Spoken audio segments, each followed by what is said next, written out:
Hey everyone, and welcome to another episode of the GC Informer, Gamecast's very own news program. I'm your host for today, Mark, also known as Koistorch. First up, we have the first English dubbed trailer for the upcoming fighter BlazBlue Cross-Tag Battle. This is a big deal as Arc System Works are known for focusing their dev time and releasing their games across multiple regions as quickly as possible. This usually leads to a hasty localization, meaning no dubbed dialogue. This happened with BlazBlue Central Fiction and Guilty Gear Xrd Revelator and Rev 2. All of these games were amazing, however their sales did suffer a bit because players wanted a dub. This was especially true in BlazBlue's case, as the voice actors enjoyed the role as well, and suddenly not being hired to voice the latest entry left a lot of people raw. Arc have since started to kick this trend with the release of Dragon Ball FighterZ, which had dual audio at launch, and now the same will happen for BlazBlue Cross-Tag, with all voice actors reprising their roles, including the Ruby and Persona characters. This also includes the Under Night in Birth characters, who up until this point have never been dubbed in English, which is also really cool. BlazBlue Cross-Tag Battle will launch on the PlayStation 4, PC and Nintendo Switch on June 5th, 2018 for North America. A European release date has yet to be announced. The Mega Man X Legacy Collection has had a flood of final details. Much like the regular Mega Man collections, the X Collection is split in two.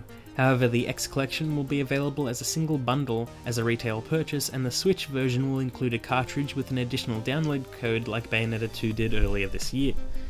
The Legacy Collection includes Mega Man X, X2, X3, X4, X5, X6, X7, and X8. Mega Man X is my favourite platformer ever, and I've bought it more times than I can count over multiple consoles and generations. I absolutely love the game, and I would probably have bought this collection just to play that game yet again. However, the other X games included are also great in their own right, and definitely worth checking out. Included as part of the collection is the special anime OVA, The Day of Sigma, which was originally packaged with the Maverick Hunter X PSP game. It expands the story of the original X and sets the scene for the whole series. There's also a bunch of unlockable trailers and other gallery items, much like Capcom's other remaster collections. New to Mega Man X is the X Challenge mode. This is a brand new special boss challenge mode that tasks you with battling two bosses at once under strict conditions.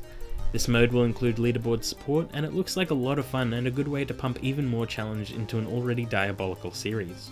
The Mega Man X Legacy Collections 1 and 2 will be released on July 24th for the PlayStation 4, Xbox One, Switch and PC. Lastly today, SteamSpy will be closing down due to a recent Steam privacy update. For those unfamiliar, SteamSpy is a third-party tracking software that would gather data from public Steam profiles to create sales projections. These aren't 100% accurate, but they do give a really good idea as to how a game has performed on the platform. The new Steam update has now made it so that users can alter how their game time is shared amongst friends and the general public. You can even set it that it won't display your profile as in-game, in case for whatever reason you don't want people knowing what you're playing. There are also talks of an invisible mode, which will work similarly to busy or active options, except others won't be able to tell if you are even online. By giving the option to players to set their libraries to private, SteamSpy can't function in the way it has up until now, and will cease updating its information. While developers have spoken both for and against the accuracy of the sales recorded on the software, it was still a cool tool to have around, especially as it only took public information so you know there were no conflicts of interest.